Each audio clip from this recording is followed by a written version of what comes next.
Every statue in the plaza represented an ancient of the jungle that was drawn to Gehenna at the end of its life. They had participated in wars and slaughter all their lives, only to realize how pointless their struggles against each other were. Their true enemy was elsewhere, but by the time they figured out that person's identity, they'd already destroyed themselves. Gehenna was a cemetery for spirits. For some it was heaven, for some it was hell, and for others it was purgatory. These ancient spirits experienced something in between. They had to relive their tragedy over and over again for eons. It started before they entered Gehenna, and when they came here, the realm imitated that reality. It was punishment for their sins. However, as Damien finally arrived and participated in the demonstration, finally granting purpose to their endless battle, their punishment ended. They could now experience the heaven that existed for pure spirits in Gehenna. That was what Damien granted them, and in return they gave him their blessing. Whatever the force that made them repeat their battle was, it gave Damien his lesson on tragedy. The ancients, on the other hand, provided something that manifested itself physically. Damien felt his body change. It was subtle and basically didn't constitute any change at all, but internally, Damien could feel his energy flowing much more smoothly. He was accepted by a portion of this realm. And more importantly, with their blessing, he'd be accepted by the sacred abyss universe, allowing him to comprehend its laws. It was a beautiful gift that gave Damien the chance to do what he'd been trying to do since he got here, an apt gift in return for the freedom he granted them. The plaza remained unchanged. There's nothing else for me to do here. Damien gave one last look at the statues before following the trail the mist left him. Its unusually clean surface was still decorated with the many statues that had always been there. The strange light that glinted in the eyes of those inanimate beings, the slight hint of sentience that caused one to question the border between reality and illusion, was gone. There's nothing else for me to do here. Damien gave one last look at the statues before following the trail the mist left him. He arrived at a new area within 5 minutes. This time, there was nothing present besides him, and there didn't seem to be anything special in the surroundings. The mist moved once again. It rose into the sky and cascaded down as a shower of light. It changed color, mutating the atmosphere until Damien found himself in a white room. There was a pistol in front of him, a common hot weapon that functioned purely on science that Damien hadn't seen in ages. Around 10 feet away were 3 people tied to vertical tables like experimental subjects. One was his mother, the other was his wife, Rose, and the last was a stranger. To his own head was another gun, held by a shadowy black figure who silently urged him to take a decision. This time the intent was clear. Damien immediately picked up the pistol and shot the stranger. He didn't need to think about which life to take in this situation. However, the test wasn't what he thought it was. As the stranger's body jerked, the bullet piercing straight into their skull, Rose's body twisted as well. Blood leaked from her mouth as she weakly smiled at Damien. A hole appeared in the center of her head. The stranger was fine. The bullet Damien shot flew into Rose's head instead. It was cruel trickery. Damien knew this was an illusion, and he understood what it wanted to say to him. It was the same as last time. He needed to maintain his calm and assess the situation properly before acting. He knew that was what he was meant to do, but he refused. There was a fine line between calmness and indifference. Damien knew to be calm in every situation. Despite the rumbling volcano hidden in his heart, he had been moving calmly to solve Void Palace's troubles ever since learning his father's fate, and even before that, he usually approached all situations rationally regardless of whether they included his loved ones or not. However, this wasn't reality. This was a test. Damien didn't need to consider outside factors or risks. He wasn't meant to show what he would do logically. He was meant to show what he wanted to do, what his desire was in this situation. I don't think it knows. The force that was testing him didn't know the difference between calmness and indifference. He would show it exactly what that difference was. Damien raised his mana. This was an illusion, so he was allowed to use it as he pleased. With a single move, he changed the scenario. The concepts of order and harmony worked together, the laws of space and time worked together, and as the bullet was rewound back to its original trajectory and Rose was brought back from the underworld, reality itself changed so that only the stranger would be struck. It was a change that was big enough to affect causality but not big enough to completely ruin it. As such, the punishment Damien would receive for overexerting himself wasn't nearly as pronounced. Still, existence didn't allow him to casually wield it. He was forced into a pain similar yet not to the same extent as what he felt when he killed the homunculus back then. But that wasn't enough to stop him. Situations like these were always a two-step process. Calmness. With it, he could make sure his loved ones were safe and secure without any mistakes. But it wasn't indifference. So once their safety was certain and they were in a place where it wouldn't be challenged again, Damien was allowed to unleash the fury he kept contained while he saved them. The power he used was an illusion just like everything else, but the true illusion that contained him shattered the second he unleashed the full extent of his aura. Damien was returned to the clearing where the mist led him, but he wasn't done yet. He gathered all his barrack, along with the rudimentary laws he gained access to after being blessed by the ancient spirits, and slammed his foot into the ground. Boom! A crater almost a kilometer deep was blown open in the ground. It was evident Damien could have done more, but he held back on purpose. This was enough to show his intent to those whom it concerned. He would remain calm when he needed to. However, he would not throw away the emotions that defined his ego. He would stay his hand when he could, and he would act subtly when he could, but the second his line was touched, no matter who it was or where they were, they would face their retribution. No exceptions. Somewhere within Gehenna, a certain being twitched. For once, it had been acknowledged. It shivered slightly in excitement. Meanwhile, the mist opened for Damien, allowing him to continue on his way. This would be fun. Finally, someone had come who could sense it. Finally, it could find joy. It was good for the being in question, however, it wasn't quite the same for Damien. One could only wait and see how he dealt with that being's twisted definition of joy. Unlike Damien, Talia did spawn in the wilderness. The scene was most familiar to her. If someone asked her where she could find peace, she'd always have the same answer. The jungle. Ever since her parents died defending the village from the Uruk, she'd been obsessed with the jungle. It was the place that housed terrifying monsters like that. It was a horrifying landscape filled with death and danger. But it was also unbelievably beautiful and captivating. The jungle was a place that even the Uruk, no matter how powerful it was, could escape. For that, Talia respected it, and for its beauty, she loved it. The wind against her face as she rushed through the trees was one of the most comforting things she'd ever felt, like the feeling of a mother's hand brushing against her. The feeling of a weapon in her hand being used to kill, not for pleasure or survival, but for the well-being of the clan, made her feel a sense of honor unlike any other. And just like Damien, she loved to look at the stars and marvel at the grandiosity of the world. Her reasoning was different. She never thought about exploring the stars. That was far too advanced for her. Instead, when Talia looked at the stars, she saw those she'd lost throughout her life. When she took time alone, she looked up at the stars to talk to them, always maintaining hope that she'd get a response back. There was nothing more familiar to Talia than the wilderness, and as such, that was exactly where Gehenna placed her when she first arrived. Talia didn't get repeatedly tested like Damien. In fact, none of the Gehenna youths did. For most of them, the instant they arrived in the realm and walked around a little, their guardian ancestors found them and took them for training. Only Talia and Damien experienced something different, and only Damien's experience was so unreasonably different. Talia didn't immediately meet her ancestor, nor did she only meet one. As she familiarized herself with the new jungle, warily standing on the trees and scanning below for evil spirits, she was swept into the sky. Her body became a kite, propelled by the winds to fly higher and higher until she was above the clouds. Naturally, it was terrifying. Talia screamed like a little girl. She closed her eyes, but when she felt the impermanence of her surroundings, she began to panic. She'd never been in the sky before.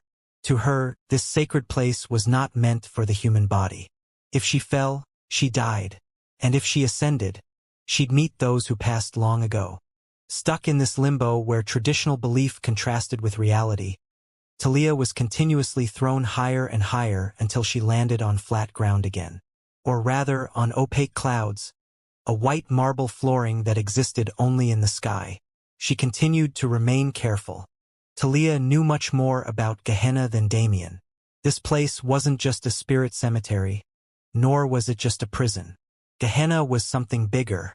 Gehenna had its own spirituality, and with it, Gehenna would exert its influence over the world. Only the Gehenna tribe had gained the privilege of being blessed by it, but Gehenna's reach spread far beyond the jungle. How else did all those evil spirits arrive here? Gehenna was a mystical and esoteric existence that seemed to support reality itself, so even though what Talia experienced seemed to go against her faith, it actually made her infinitely more of a believer than before. This realm had its own spirituality. Since it brought her into the clouds, Talia followed the path the mist provided her without question. At its end, she found a majestic structure, unlike anything she'd seen before. Standing atop the clouds as if it weighed nothing at all was a massive pantheon that seemed to belong to none other than the gods. It was pure white like everything else, with gargantuan columns spanning its exterior to hold its weight. Each and every one was carved with another story, another heroic tale about a hero of the past. And on the column most near the entrance to the pantheon was a story about two lovers who had given everything for their daughter. For most people, the ancestors would descend to the earth. They'd train and guide the youths until their time was up and then return to the pantheon. But Talia was the next saintess. Entering Gehenna meant something entirely different for her. Every generation of saintess would be made to enter Gehenna in their youths. During that time, they would be blessed with a power. No two saintesses ever had the same power, because the powers they received directly correlated to the fate of the clan. The saintess of the last generation had the power to defend. She was able to form a massive barrier over the clan that saved them from countless threats until she died. The current saintess had divination, though nobody knew the true level of her ability. Her purpose was to predict the clan's terrifying future and set up an escape path for them, one that was eventually hinged on Damien and made his responsibility. Talia was the next saintess, but she didn't know about what was happening in the outside world. She'd come here assuming this appearance of Gehenna would be just like the one she'd witnessed in the past when she was only a child. How could she know that she couldn't have been more wrong? Today was the day Talia truly became the successor for the Gehenna tribe's saintess position. Today was the day she received her unique power. And today was the day she understood what her role would be for the rest of her life. A single ability that held so much weight, that was what waited for her within that pantheon. Along with those who would present it to her, Talia took a deep breath. She was prepared to meet the ancestors. She was actually excited for it. She'd heard tales about the great heroes of the tribe since she was a baby. She grew up adoring them, and it was because of them that she went into the forest for the first time with the intent of being a hunter. She couldn't wait to meet those same heroic figures who inspired her life path and continued to inspire her now that she was trying to improve the fundamental techniques of the clan. However, she couldn't help but wonder, are they there? The people who most recently gave their lives for the clan. According to the legends about Gehenna, they'd be granted entry for their sacrifice. The fact that they would be here, resting peacefully, was one of the main things that allowed Talia to regain her sanity after their passing. But standing in front of the pantheon where she'd truly find out whether or not she'd ever see them again, Talia was forced to hesitate. Mother, father. She couldn't waste time asking if reality would match her expectations.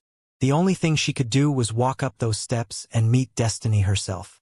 The pantheon's massive stone doors opened for her automatically as she approached, indicating her belonging here. And the darkness within, laced with countless powerful auras, assailed her. Without cowardice, without weakness, she would not remain terrified in front of destiny forever. She would overcome herself, and in the process she'd overcome the world. It was yet another lesson she'd taken from Damien, and right now, it was the reason she could steel herself before the mountainous task ahead.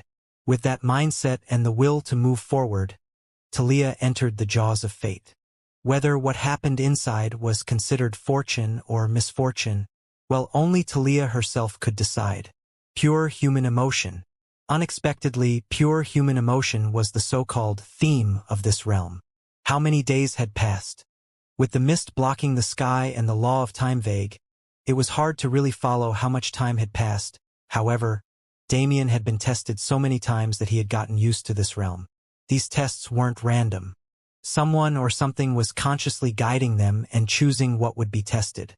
And every single time it was human emotion. At first, it seemed as if the being was trying to teach Damien something. The first few illusions had the same feel. However, Damien continued to push back. Instead of following the grain and learning the lessons he was supposed to learn, he exerted his own beliefs as well, turning every trial into more of a conversation than anything else. Damien and that being did not always agree on their ideals. That being believed in indifference. For some reason, it refused to acknowledge the worth of emotions like love when power was concerned.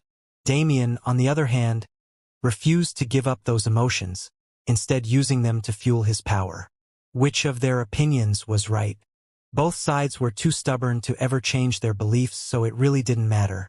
But it was rare for someone to appear who could have a conversation like this without it devolving into hostility. Damien was interested in understanding the psyche of the being he was facing, so he entertained its games. As for that being, it had never truly been acknowledged before. It had never felt what it was like to have a conversation until it met Damien. It wanted to continue that conversation, to understand how smaller beings thought, to see how Damien would resist conformity with his morals. Because of that, the conversation soon changed pace, from large dilemmas that were meant to force Damien into tough positions to more calm trials. These were not clashes of opinions anymore. They were questions. What is love? Why do humans cherish it so? What is the point of relationships when they can break so easily? Questions one would expect from a teenager or someone first experiencing emotions they'd never seen before were asked one after another.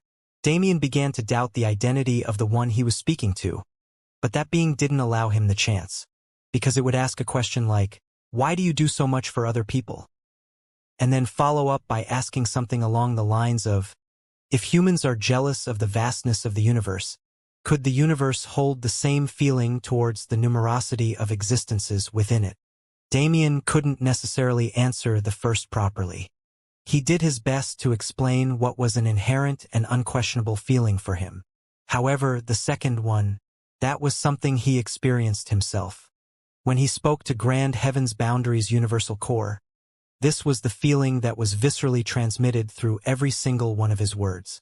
The universe was massive. The people within it could only look into the stars and wish they could explore and see every corner of it. Yet, no matter how long their lives were, they wouldn't be able to reach the end. But the universe was not free from jealousy.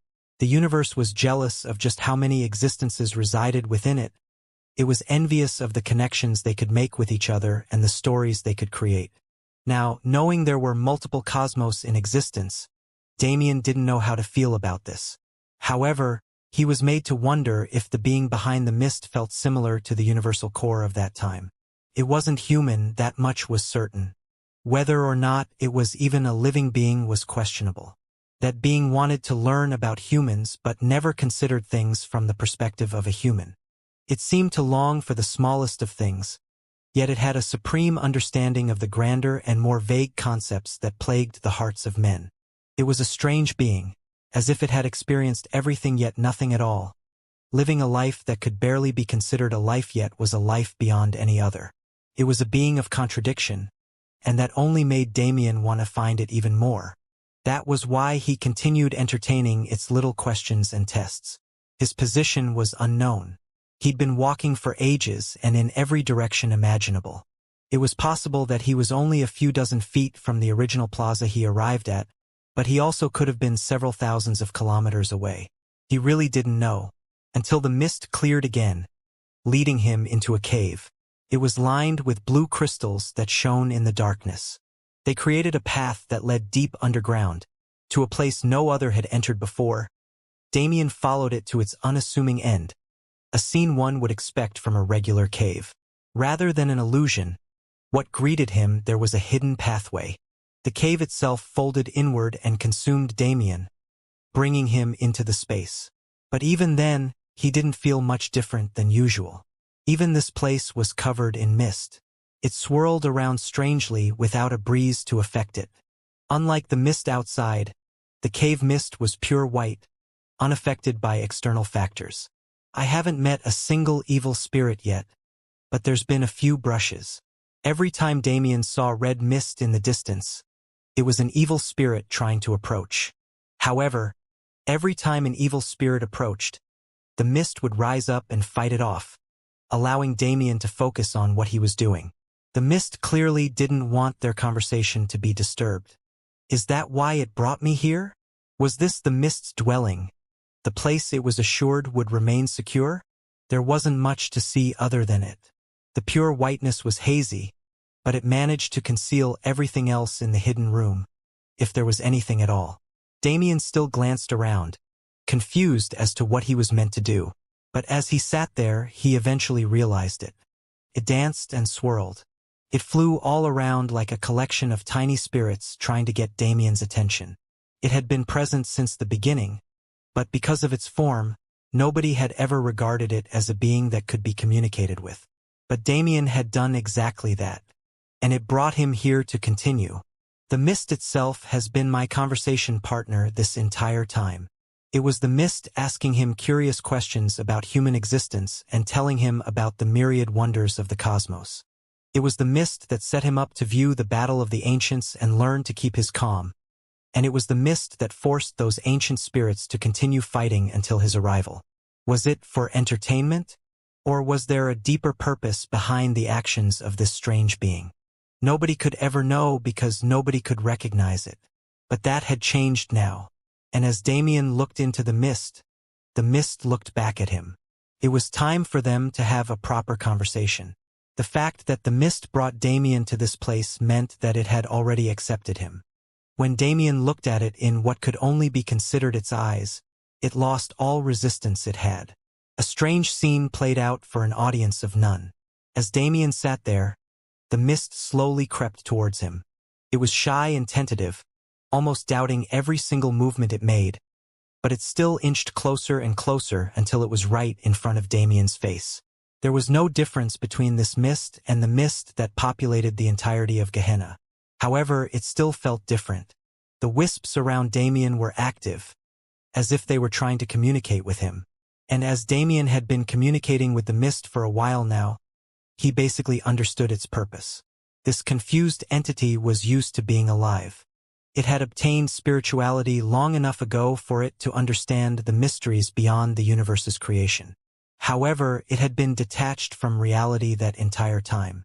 It never was able to properly interact with existence even though it was an existence of its own. And because of that, it developed a natural curiosity that seemed childish in the eyes of someone who didn't know how fortunate they were. The mist was always trying to be heard. It wanted to be seen. But who could treat mist like a living being? Who could even recognize the mist's spirituality instead of writing it off as a mechanism of Gehenna? Only Damien did. And only Damien decided to converse instead of going through the motions and finishing all the trials. That was why the mist brought him here. The fact that he possessed those other qualities was only an added benefit. Regardless, now that he was here, it knew what it wanted to do and was doing its best to convey its intent to him. Damien watched it curiously. He knew what it was saying. Interpreting its meaning became easy after conversing with it for so long. It took him a bit to respond because he was curiously observing this strange entity like none he'd ever seen before. But in the end, he still closed his eyes. Come. He answered the mist's desires. With express permission given, the mist danced happily. Several wisps surrounded Damien's head, and the mist pushed forward into his spiritual world. You! Damien didn't have to speak anymore to convey his thoughts. Neither did the mist have to try so hard to be understood. It entered his mind and formed a connection with him. To the mist, this was a happy moment beyond any happy moments, as it could finally experience existence as it was always meant to be experienced. However, for Damien, what just happened? He could only recognize the mist's identity once it started to merge with him. This mist, No, the concept of mist. This was part of existence itself. Existence was a massive concept. It represented anything and everything, and due to its sheer grandiosity, it was hard to qualify it. However, just as the universe could have consciousness, just as higher laws could choose their own wielders, existence was also semi-conscious. The concept of mist was a physical representation of the spirituality of existence. The mist that found itself trapped in Gehenna was only the main consciousness, but it experienced everything in existence from the perspective of existence itself, leading to its twisted sense of identity. Gehenna was the place where the mist resided, overlooking all of existence. Gehenna existed because of the mist. But to the mist, Gehenna was a prison of its own making. It wanted to see existence from the perspective of those who resided within it, because from its position high above all things, it genuinely could only long for such experience. Just as humans were envious of the universe. Just as humans stared into the night sky and dreamed about the day when they could explore the stars with their own 2 feet, existence itself wished to walk on the earth and experience the mundane things that it never had access to. It was hard for Damien to fathom that he'd just found a concept of existence. He didn't feel like he'd just found a concept of existence. It was because, among the concepts, the mist was unique. It wasn't something to be comprehended in the first place. It wasn't even meant to be found. The mist found Damien. No matter what, it would have found Damien eventually because it existed in all things. If it wasn't in Gehenna, then there would likely be another place similar to this one where Damien would eventually run into the same scenario. But it happened now. And that's probably because of my circumstances. Damien and the mist began to communicate once it entered his mind. The mist wanted to bind itself to him. He didn't have to provoke it. That allowed Damien the chance to answer the questions the mist presented him. Why had it found him at this juncture? It was because he found another truth of existence, the fact that there were multiple cosmos in reality. As for what the mist did, you damn brat, just give me an answer. Damien clicked his tongue as he tried to find out, but the mist refused to tell him. While the entity couldn't necessarily speak like a normal person, it could still make its intent clear. At the moment, it was saying something along the lines of, "Take me to see the world, and you'll find out naturally." Damien could only scratch his head in confusion. Why does it feel more like I've picked up a pet than a concept of existence? This was the third one he found. If the unrecorded wasn't mistaken, then he only had 3 more left before he could truly control the concept. However, Damien felt like it would be much more complicated than that. The list began to clear from Gehenna. It, of course, would still exist here, just as it existed everywhere else, but its main consciousness had now been transferred to Damien's soul. It had merged with him, and according to it, there was more to Gehenna than Damien or the Gehenna tribe knew. There was indeed a crown here, but that crown's identity was far beyond what had been postulated by even Count Varix, whose obsession with it was the precise reason for his attacking the tribe. You want me to go find it? Damien raised his brow with intrigue. He was getting a positive response from the mist. I'll get more powerful with the crown? Is that something you want? The mist shook its head as if it couldn't say any more. Is that an you should find out yourself look or a I can't say anything more look? The mist quirked its head in confusion. Damien sighed. I forgot. You don't even have a head. I'm going to go crazy. There he stood, talking to himself like a crazy person. Damien absolutely felt insane with the way he could hardly interpret the mist's meaning through its implied expressions. Still, the fact that the mist wanted him to find the crown remained true. And Damien really did want to see it. The reason a true god would lay his hands on an innocent village in the middle of nowhere. How great could it be to provoke his greed? They approached not even an hour after the youths were sent to Gehenna. Their numbers honestly weren't that high. There were 1,000 of them at most. In comparison to the usual army that existed under the influence of gods, it was minuscule. But in front of the Gehenna tribe, it was massive. The entire tribe consisted of at most 500 people, and of them only around half could fight. Standing with their numbers only a fourth of their enemies, with the help of 2 otherworldly guests, the Gehenna tribe was forced to prepare for a fight. The saintess watched her people evacuate the village and hide in the severed garden, praying that their peers would return from battle safely. She watched those peers grab their weapons and prepare for battle, expressions of doubt on their faces as they questioned whether they'd live past this day or not. This wasn't the first time she'd seen this scene, but it would be the last. She knew what would happen from this point forth, but she had no power to change it. Her job was to take care of the tribe until this moment. Every saintess would have to deal with a cataclysm during their rule. For her, it was the Uruk's attack that almost eradicated their people. This time, the Count's arrival was a test for Talia. The saintess was still alive, but the arrival of this calamity meant the end of her rule. And it also meant she could not help in this battle. Her eyesight spanned a great distance, homing in on the approaching army. The 1,000 men at the head were not too powerful. Rather, their power level seemed perfectly matched to that of the villagers. It was the Count's sadistic tendency that led to such a scenario. This army was unnecessary. The Count needed the saintess and the elders to let him into Gehenna, but he didn't need anyone else's help to get that. With his power, what could the tribe do? They could either be eradicated or they could comply. But what was the fun in an easy victory? The Count wanted to see a show. He wanted the villagers to maintain hope that they could win. Only then would they act the way he wanted them to. As such, an army that was impossible for them to beat was assembled, but it was made up of weak people, giving them the sense that they could win this battle. Perhaps some of the villagers were fooled by that facade. Perhaps some of them knew the truth but convinced themselves otherwise so they could fight confidently. Tiamat and Darius didn't participate in their antics. They were not members of the village, but they had no choice but to fight in this battle regardless. For one, Damien was in Gehenna, and they really had nowhere to go until he returned. And on a more emotional level, both of them had become attached to the tribe to some degree. Still, they had more experience than the Gehenna people, and their power was also on another level. When they looked out into the approaching army, what they saw wasn't the small amount of weak troops, but the 3 people behind them. 2 of them were demigods, standing to each side of the Count, the only god present. One was a butler, while the other was a woman in dark robes. The 2 of them had powerful auras, sure, but they were nothing next to the man they served. The Count's aura was extremely terrifying for Tiamat and Darius, these 2 demigods. They couldn't see a way to win against him. This was a hopeless battle from the start. Unless Damien can return. The 2 of them had the same thought. Neither of them had seen it happen before, but Damien's reputation was quite extreme in Void Palace.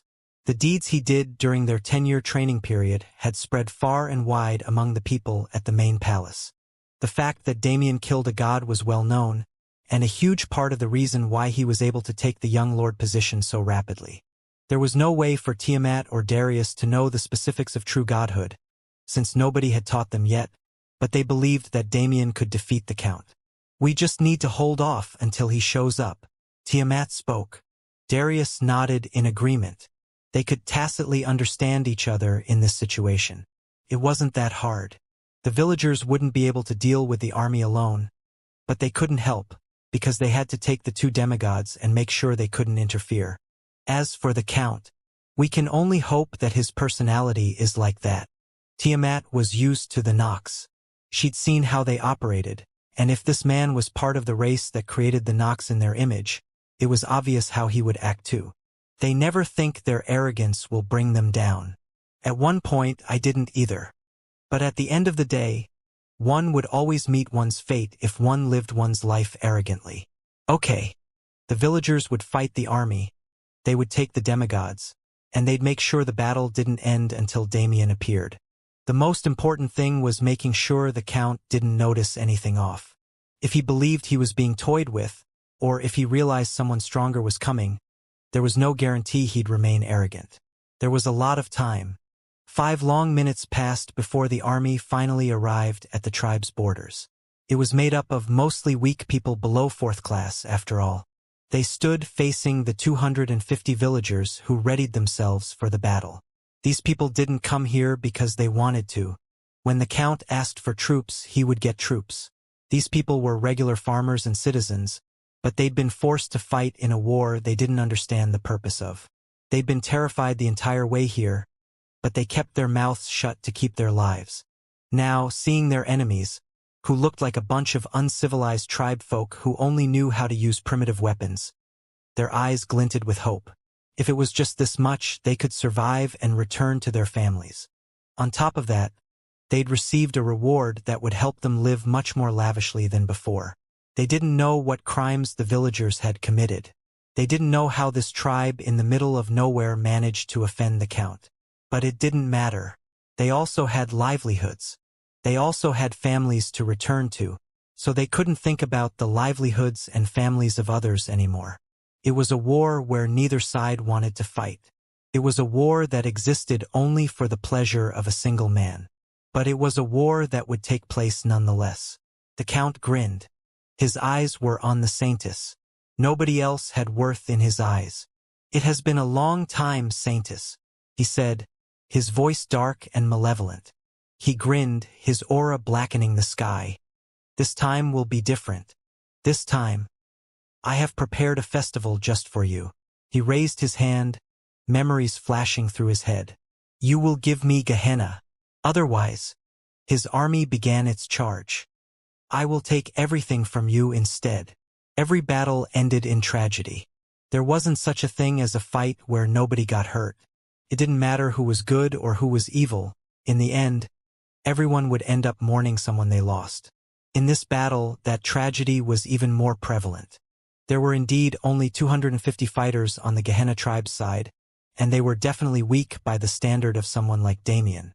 As he and his peers dealt with unreasonably powerful people and unreasonably talented geniuses on a daily basis, the average person would always appear weak to them. However, the Gehenna tribe wasn't necessarily weak. Their methods may have had many weaknesses, but they survived in the cruel jungle for many generations for a reason. Damien himself said it at an earlier time. The heights they'd reached with their backwards techniques were genuinely impressive. Their opponents weren't weak either. They may have been common people, but they lived under the reign of a count who would draft troops for random death missions regularly. They were forced to learn how to defend themselves so they could have hope of survival. In fact, the training centers offered by the governing entity were one of the main sources of income for the territory. The count's estate didn't even eat up funds like that from the extremely high tax rates. In a place where fighting power was important for the most common of people, there was no such thing as an easy target. The two sides collided without much conversation, and deaths immediately became commonplace. The Gehenna hunters who took the front lines immediately rained down attacks with arrows, culling several tens of enemies with ease. Before the rest could advance, they took their swords out and charged. Weapons collided and blood was shed.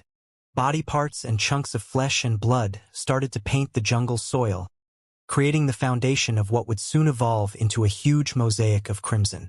There were no shields present on the battlefield. On the Gehenna side, it was because their bodies were more flexible than anything else. It was more efficient for them to dodge and use wrist guards and similar light armor to block attacks.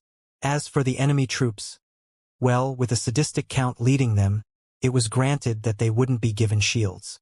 The battlefield was quieter than a usual one. The sound of weapons clashing would always remain the same, as would the screams and shouts of those fighting. However, there was a lack of explosions and large areas of madness. The Gehenna tribe had developed a precise fighting style meant for hunting with absolute efficiency. They aimed for weak points to kill enemies in the least amount of strikes possible. Their opponents were humans. The Gehenna tribe never hunted humans, but they learned how quite easily by using what they knew about the weaknesses of their own bodies. Their fighting power turned out to be far higher than that of the enemies, mainly due to their cooperation. The enemies had good fighting skills. They couldn't match up to the Gehenna hunters who fought every single day of their lives. But not everyone on the Gehenna side was a hunter. Only 50 of them were hunters. The rest were merely people who could pick up their weapons and fight for their families. Against those people, they could fight properly and even kill. Over 10 tribesmen had already died. Still, the tribesmen had known each other for their whole lives. They lived together and interacted daily. Their understanding of how their peers would act in battle was at its peak. The enemy was a force randomly chosen from throughout the Count's territory. Most of them had never even heard of each other's cities before, and because they had to make the trek to the jungle in silence, fearing the Count's personality, they couldn't get to know each other either. They were extremely unorganized and often got in each other's ways. It wasn't rare to see one of them accidentally kill his fellow in the heat of battle. The Gehenna people naturally took advantage of this. It was precisely because of the enemy's lack of coordination that they'd only lost 10 people thus far. They got more and more confident, and the grief that flooded their hearts every time they saw someone they knew and loved die helped them find the drive to keep fighting. Maybe victory isn't impossible. In the heat of battle, where the Count's presence was forgotten, sparks of hope continued to collide in their hearts, making attempts to create a huge blaze that enveloped them. It was probably because they couldn't see it. They'd moved far away to make sure they didn't cause any collateral damage, and the explosive force had been contained within a certain area. Plus, the absence of 2 foreigners at a time like this wasn't something the tribesmen could pay attention to. It was good that they couldn't see it. If they could, they would immediately lose all will to fight. But the Saintess could see it, and without a doubt it was taking place. A battle on a completely different level from the one the Gehenna tribe was fighting. Tiamat and Darius were stealthy as they approached the Count and his people. Their goal was to take the 2 demigods as far away from the Gehenna tribe as possible, so they didn't opt for a head-on confrontation. Instead, they traveled far away from the clan, far enough that they could have sufficient space to fight while keeping their battle contained. The Uruk ruled a relatively large territory in the jungle, so it wasn't hard to find a place that met their qualifications. From there, they focused their auras and locked onto those 2 demigods, flaring their bloodlust. 2 heads immediately snapped in their direction, before turning to face the Count. "Go ahead," the Count said with a smile. "If you have been provoked, then you must answer accordingly. Go on and show them the terror I represent." The 2 kneeled and bowed their heads, thereby vanishing into clouds of smoke. They rushed several hundreds of thousands of kilometers to the west and finally laid eyes on the ones who dared to mock them. "Hello," Tiamat nodded, giving a mild greeting. The 2 didn't respond. They merely flared their auras, directly combating those released by Tiamat and Darius. The butler had a pompous expression on his face, as if he was looking at beings who weren't worth an ounce of time or attention. The woman, on the other hand, remained completely stoic. "I see. Straight to the point types, are you? That works out better for me." Tiamat glanced at Darius. "Which one do you want?" Darius rubbed his chin as he looked them up and down. "I'll take the woman. That butler looks pretty strong." "I agree. I've been wanting to fight him since I sensed that vile aura he's releasing." "Aura?" Darius didn't sense what she was talking about at all, but he let it be, thinking nothing of it. "Since matches have been decided," Darius grinned wildly. He was really starting to resemble Damien in his youth. "Then let's get to the fun part." Flames appeared in his hands, and without a single second of delay, the first explosion of the day rang out on the battlefield. First things first, Tiamat exerted her power, creating a dome that spanned several tens of thousands of kilometers to envelop the prospective battlefield. It was a domain of her own, which allowed her to use her power better, but it was also an isolation barrier that would make sure others didn't know the results of the ongoing battle. The dome was made of pure blackness, a representation of Tiamat's death laws, so in the sunlight, it looked somewhat odd. However, since it was almost time for the sun to set, it was fine.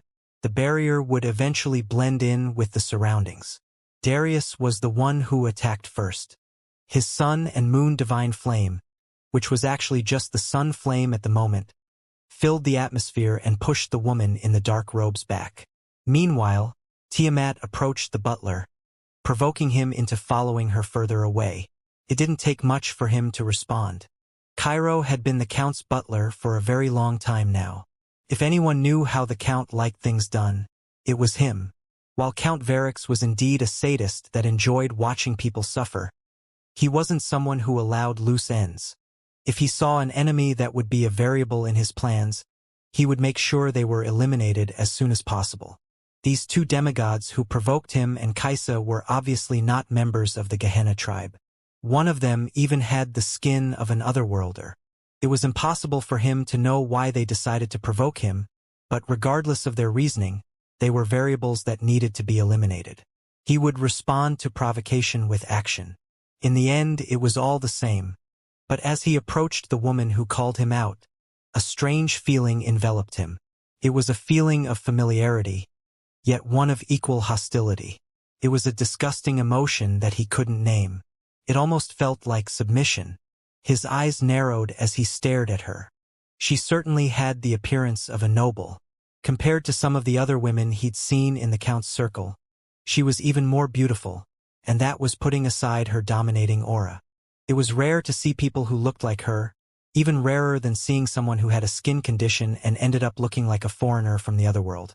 However, Cairo had never seen her before. That was only possible in two scenarios.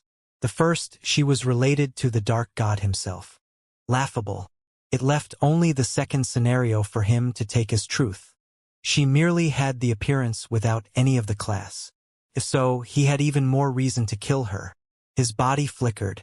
He wasn't planning to give her a chance to fight back. Cairo's hands turned into blades of their own, coated in heavy layers of malak. He slashed out, already in Tiamat's blind spot. Or so he thought. Tiamat stumbled. It looked like a lucky move, allowing her to barely dodge the butler's blade. However, to everyone present, it was obvious this was a planned move. The butler's eyes narrowed further, and he pressed his attack harder, making sure Tiamat would die before she could show her skill. She didn't fight back. She dodged and dodged and dodged, making Cairo infinitely angrier. But she didn't make any moves to even the playing field as she was pushed into a corner. When she was observing Cairo's fighting style, what she saw was something like an assassin. Tiamat's fighting style was already set. She would always measure her opponent's skill before charging into battle. Her mind was a weapon among weapons. In the few seconds or minutes she spent on the losing side of the fight, she could come up with a plan that assured she'd be the last one standing. When she was observing Cairo's fighting style, what she saw was something like an assassin. He always tried to end things as soon as possible, but his attacks had a hint of boredom, as if he was already thinking about what he was going to do next. His malak didn't seem to contain any laws either. Tiamat was actually more established than Damien in this aspect for now. As she'd felt a connection with the sacred abyss universe, she had understood a lot about its relative law structure. Of course, she could only comprehend the death laws of this cosmos, but she was able to see how the others functioned in the process. She didn't see anything from Cairo. He was incredibly trained and had the skills to beat people above his level without the use of laws. But that didn't change the fact that he couldn't use them. Was it his own choice? Or was it something forced upon him to keep his power in control? Honestly, Tiamat didn't care. For someone like him, an open hand, fashioned like a blade, swung down on her arm. Just let his own stupidity kill him. Tiamat raised her arm and blocked the attack. Her eyes flashed, connecting with those of her attacker. Cairo felt death, a sensation beyond words that could only be described as absolute terror. And Tiamat struck. Boom! Black mana flared out of her body. No, when Tiamat used her power in this world, the surrounding malak expanded and allowed her to wield it as she pleased. It looked like she was using her own mana, but she had yet to convert her energy or find out how to store two separate energy forms in her body. Cairo didn't notice that. If he did, would he have chosen to run? It didn't matter. At the end of the day, Tiamat was a demigod who was on the cusp of godhood, and she really didn't like Cairo. His aura had the disgusting smell of whatever she'd been sensing in recent times. The man in her memories, the man she couldn't decide whether to long for or hate, had a similar scent, and Cairo's was an extremely degraded version of it. She didn't want to be reminded of that person. She didn't want to think about the things that would distract her from the task at hand. But she was distracted regardless. She really was having a hard time keeping her cool. The longer she stayed in battle, the more that scent made her want to kill. That was why she decided to attack so early. And that was why, when she attacked, all hell broke loose. The blackness of the surrounding domain was all in her grasp. Instantly, the tides switched between Tiamat and Cairo. The environment itself rose up, supporting Tiamat and trying constantly to trap Cairo in a prison of its making. And Tiamat wasn't one to stand back and wait either. She gathered Malik, instinctually following the correct procedures to create a technique in the sacred abyss universe. Death gathered in the vicinity, making its presence impossible to ignore. But even with death causing such a scene, there was a spark in the darkness that refused to go out. A spark of flame, like a shining sun illuminating the world. There were 2 battles taking place within Tiamat's domain, and among them, Darius was definitely putting on more of a show. Darius had been close to fire for his entire life. When he was young, he was notorious for running around causing mayhem. He always enjoyed visiting the palace forges to pull the beards of the blacksmiths and play with their fire. There was a time when said blacksmiths wanted to take him as their disciple, realizing his love for fire, but those plans fell through. At the end of the day, Darius was a member of the Void clan. He was meant to use the main techniques of the palace. From the day he started learning about space and time, his connection to fire began to fade, but he had several small experiences that seemed to hint towards his affinity. And when Damien arrived, he was able to fully bloom, realizing his connection with fire and embracing it. Damien's arrival was a breath of fresh air for everyone in the palace, not just Darius, but it was to another degree for the youngest of the Void sons. Ever since then, he'd been able to truly feel like himself. Ever since then, he'd been able to get rid of the hole in his heart, left by the lack of true affinity in his life. Every single day Darius spent training with fire was fun for him. He was happy when he was at Void Palace with ample time and resources, but when they came to the Sacred Abyss universe was when he really gained a connection with flames like never before. The Smiths of the Gehenna tribe viewed fire spiritually in a way others couldn't comprehend. When he started to learn from them and internalize their ways, he gained a new appreciation for the flames that he'd been getting used to for the past 10 years. Of the 3 of them, Darius was the one who made the most improvements overall. He had been waiting for a chance to test his mettle on the battlefield. This war couldn't have come at a more perfect time. However, it was a shame that the Gehenna tribe was involved. Because of them, this battle meant more to him than it should have, which meant his actions were governed partly by emotion. The woman he chose to battle, whose name was Kaisa, didn't look like an easy target. The reason he chose her was because he could instinctually feel that he had an advantage against her. He started off strong. Since it was currency daytime, his flame was in its sun mode. The benefit of this was its explosive power and ability to spread rapidly. The sun flame was more obnoxious in every way than the moon flame. It represented Yang, and it was just as wild and untamed. The sun flame was far more suited for Darius' personality than the moon flame, so when he started fighting, he immediately took the advantage. Boom! Boom! Boom! Explosions rang out everywhere, illuminating the darkness. Flames spread rapidly and enveloped a huge portion of Tiamat's domain, marking it as Darius' territory. Kaisa wasn't weak just because Darius felt an advantage against her. Rather, she wasn't much weaker than the butler Cairo. Darius felt superiority because of the laws he used. Kaisa flitted around the domain to dodge Darius' large sweeping attacks. Her body moved in and out of the darkness, expertly weeding through the chaos to stay in her enemy's blind spot. Could be expected from her attire. Kaisa was an assassin trained since young by Count Varix.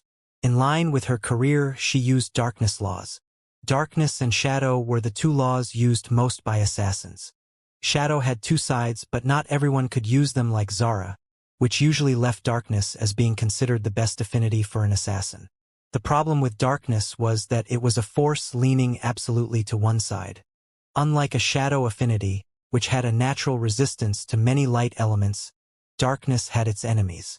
Fire was a big one. Fire got humanity out of the darkness at a time long past. Its perception in the hearts of many was as the force that drove away the cold, dark nights. Fire inherently suppressed darkness, which meant when the battle began, Kaisa was instantly put in a position where she couldn't take initiative. Boom!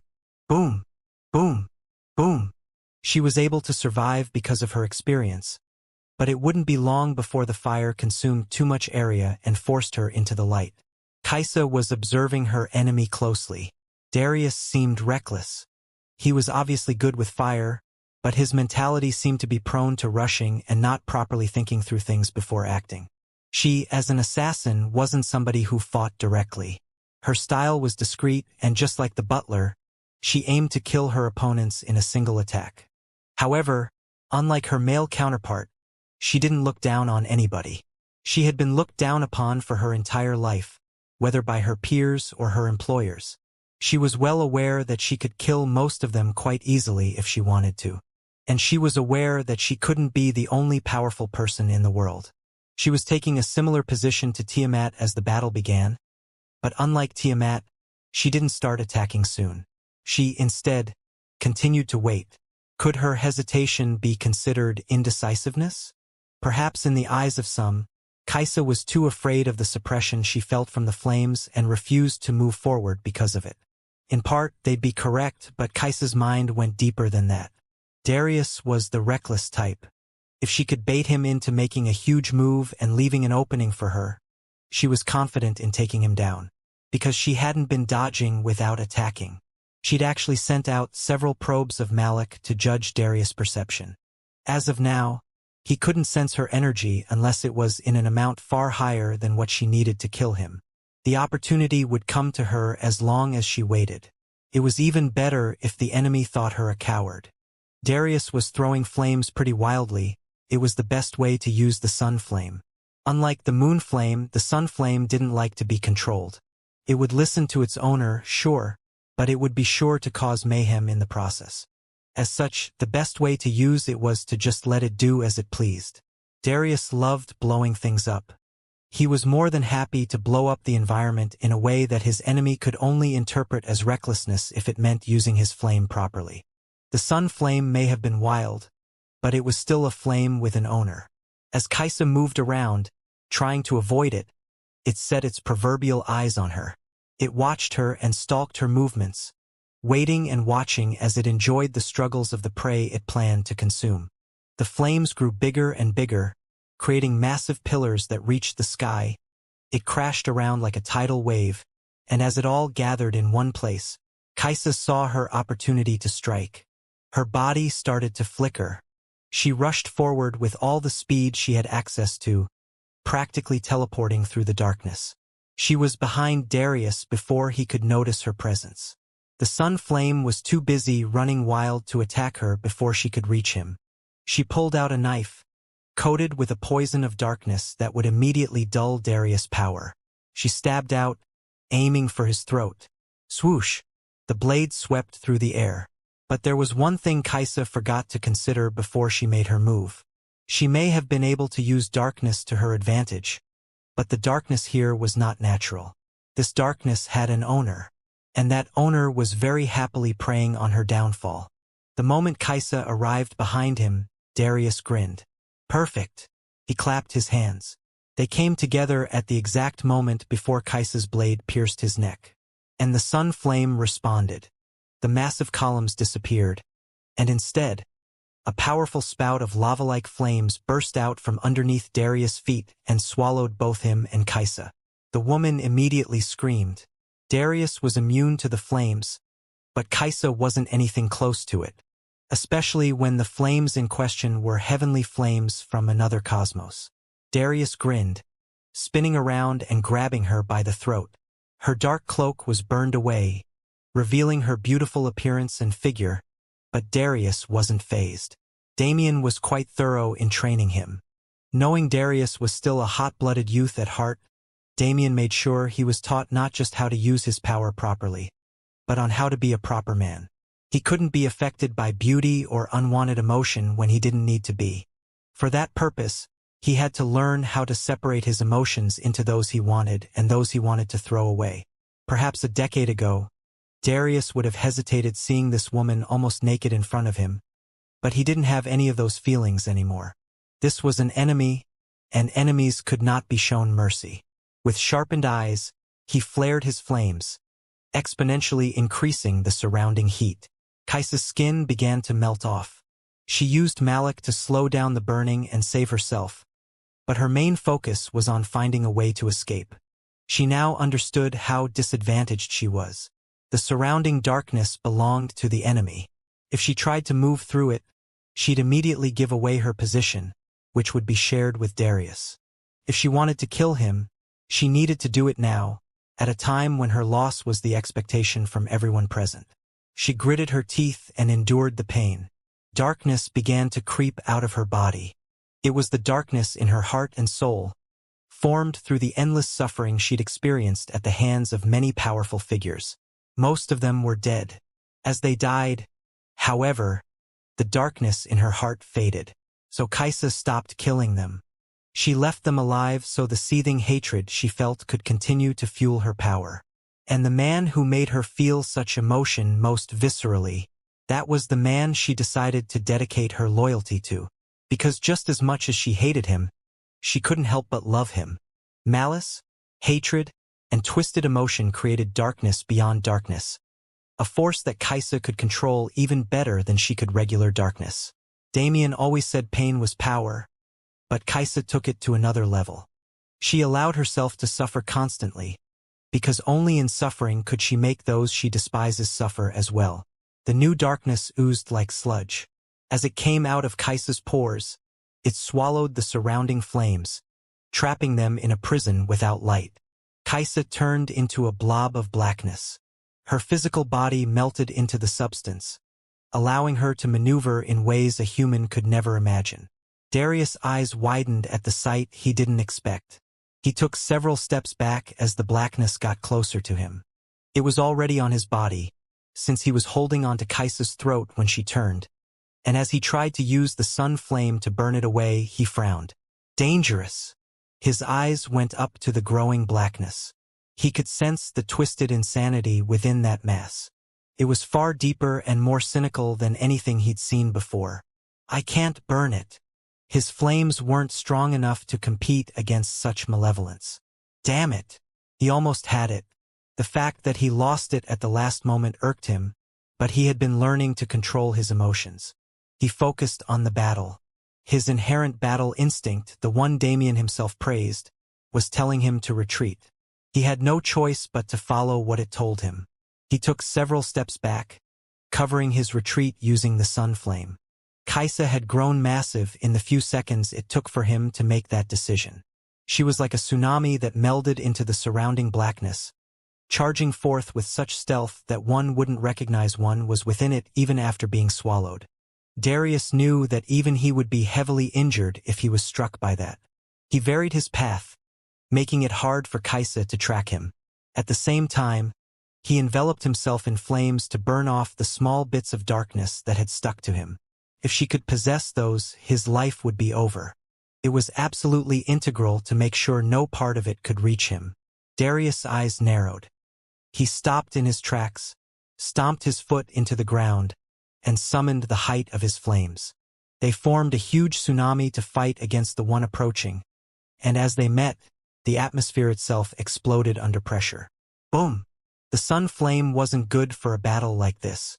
It was good for head-on collisions, of course, but in her current form, Kaisa was hardly a physical entity. He needed something more magical to defeat her. At most, his current flame could only hold her back. How long? Darius looked up into the sky. The sun had moved far along the horizon during the time he'd been fighting. It was already approaching evening when the battle started, but with the minutes ticking by, the sun had already made it to the end of its cycle. Soon, it would set beyond the horizon and be replaced by its serene counterpart. 10 minutes. Darius had learned how to judge exactly how much time it took for the sun to set over the horizon. In every new world he visited, the first thing he did was judge this cycle. 10 minutes. He was assured that in 10 minutes the moon would rise, and the moon flame would awaken. Darius continued to watch his flames compete against the darkness.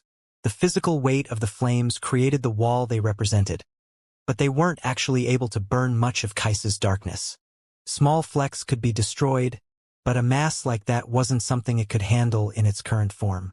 The sun flame was powered by emotion, and compared to the emotion he could put into it, The emotion within Kaisa's darkness was monstrous. Physical damage wouldn't work here. And if physical damage won't do anything, Darius gritted his teeth. Then I have to hit her soul. It was something he never thought he'd be capable of in the past. Speaking of the past, the sun flame probably wasn't the right choice for this job. Until the moon flame appeared, space and time techniques would be Darius' best bet at cutting down Kaisa's size. He smiled slightly as he watched the darkness crash through his fire. It's been a while, huh? A sword appeared in his hands. He took a stance that he'd nearly forgotten due to all the retraining he'd undergone. The 16 swords of heaven. What would they look like when the current Darius used them? Boom! Boom! Boom! Bursts of dust and rock flew into the air every few seconds. Black sludge was flung through the air, infecting more and more of the environment with every move. When Kaisa changed her form, her entire attack method changed. She became more disorganized and instinctual, but at the same time, the power she could output was no joke. It was a trade-off she didn't usually like to make, but in a situation like this, it was necessary. She didn't have time, nor did she have an advantage to exploit. Still, no matter how disorganized she was, she could still destroy a great amount of things without much effort. The environment was currently under Tiamat's control, but the domain she put up wasn't being actively controlled by her. She was able to read the feedback from it to help Darius when she needed to, and she could use it to her advantage to fight Cairo, but in general, the majority of the domain was self-governed based on the rules Tiamat set beforehand. Kaisa was abusing this fact to try and turn Tiamat's darkness into her own. In the end, darkness and death didn't have much in common, so it was difficult if she was using her original power. However, when the power in question was driven by emotion, it was far easier to convert a death domain into one of darkness. Kaisa's every attack was aimed at Darius. He was forced to dodge using his instincts alone because of the speed at which they struck. Darius was still a spatial practitioner even if it wasn't his forte. If anything, he did have the ability to teleport. With that, he could avoid Kaisa's attacks quite well, and despite their power, because her control had weakened, he didn't have to worry about old attacks chasing him or homing in on his position. He could dodge as he pleased, using the 16 swords of heaven to cut paths through the sludge for him to traverse. The problem was that the sludge didn't leave once it fell to the ground. Instead, it coagulated and created a coating on Tiamat's domain, claiming space for itself to thrive. If this continues, she'll trap me. Darius frowned. He did the right thing switching to spatial attacks when Kaisa transformed, but he didn't have enough firepower this way.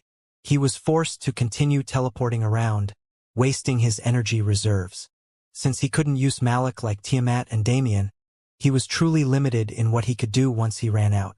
The sun and moon divine flame was able to burn as long as energy was present, making it the best method to fight in an alternate cosmos. If only I had more control. Darius put in a lot of work, but he didn't have nearly enough time. With just a few more decades of experience and practice, he would definitely be able to fight against Kaisa on even footing and even overpower her in direct confrontation using the sun flame, but the current Darius was not so capable. Boom! Another wave of sludge struck down near him. It stretched out, trying to reach him, but as he teleported away, it was forced to give up and connect to its peers. This was routine at this point and had been happening for several minutes. And that was exactly the problem. Darius was waiting for his opportunity to come, but in the process, he'd left a huge opening for Kaisa. The amount of sludge on the ground now was definitely enough to cover a whole football field. When it came together and acted as a living being independent of the main body. Holy shit! Darius' eyes widened. Kaisa was relatively far away, but her massive figure still stood out in the blackness. It was intimidating enough on its own, but before Darius' eyes, another massive sludge being rose from the ground and extended its tentacles. Boom! Boom! Boom! Boom! Boom! The attacks that only came from one side now came from two. Darius could still teleport, but it became easy for Kaisa to read his direction when she could see him from multiple angles. Bang! Darius was thrown back as a heap of sludge landed only a few inches away from him as he came out of the spatial layers. Damn! Darius glanced back. His trajectory was going to throw him into a new sludge monster that was rising from the ground. He planted his foot in the ground and let his sun flames loose. The soles of his feet burned, and as the flames came in contact with the ground, their force propelled him into the air, narrowly allowing him to avoid the inevitable collision. At least I'm getting better at this dodging thing, Darius joked with himself to ease his mind, but he really was in a tough position. Time was ticking. It had already been 8 minutes, which meant there were only 2 remaining before he could make his move. Whether he could survive for 2 more minutes or not at the rate Kaisa was growing was definitely a question, though. Even Tiamat had to ask herself if she needed to support him. Unlike Darius, who was really fighting a life-or-death battle, Tiamat was having a pretty easy time. The butler, Cairo, was definitely a powerful person, but it was clear that he had rarely fought people with equal or higher strength than his. At the end of the day, he was just a servant of a more powerful being. He did not journey for strength or try to increase his power to be the best. He only worked to be of service to his lord. His lord was not someone who liked people stronger than him, so Cairo always limited his growth willingly. And when he had to fight, it was usually because there were weaklings his lord wanted gone. Those who would actually aid Cairo's growth were all taken care of by others. Therefore, when he fought Tiamat, he did so like he was facing someone weaker. That was his mistake. Tiamat wasn't weaker than him at all. In fact, she was a few notches stronger. When she unveiled the true strength of her death laws, empowered by the Malik that seemed to willingly respond to her every command, he was left on the losing end of every collision. He was thrown back and injured several times. He suffered from tens of internal injuries, as well as many that ruined the pristine appearance he worked so hard to maintain. Tiamat didn't care about Cairo's feelings at all. She could tell he was getting angrier as they kept fighting, but that anger only made him more careless. It was pathetic. Tiamat entered this fight at the height of emotion. She felt an inherent disgust that made her want to end Cairo in the worst way possible. However, she didn't feel that anymore. Cairo wasn't worthy of such emotion. As they fought, Tiamat lost all respect she may have had for him. She couldn't help but look down on him, because he was nothing more than a dog. He was pathetic in every way. It was a shame that someone like him could elicit such emotion from her. But since Tiamat realized this, she was able to rein in those emotions and fight with a level head. That version of Tiamat wasn't something Cairo could handle. And as his death approached closer and closer, Tiamat stopped putting so much attention into her own battle. Even if she stopped attacking now, Cairo would die to his injuries if he couldn't escape her domain. More importantly, Darius' battle had to end soon. It had to be remembered that they were not fighting for themselves right now. Almost an hour had passed since they left the Gehenna tribe, and if Tiamat's gut feeling was correct, things were not looking good for them at all.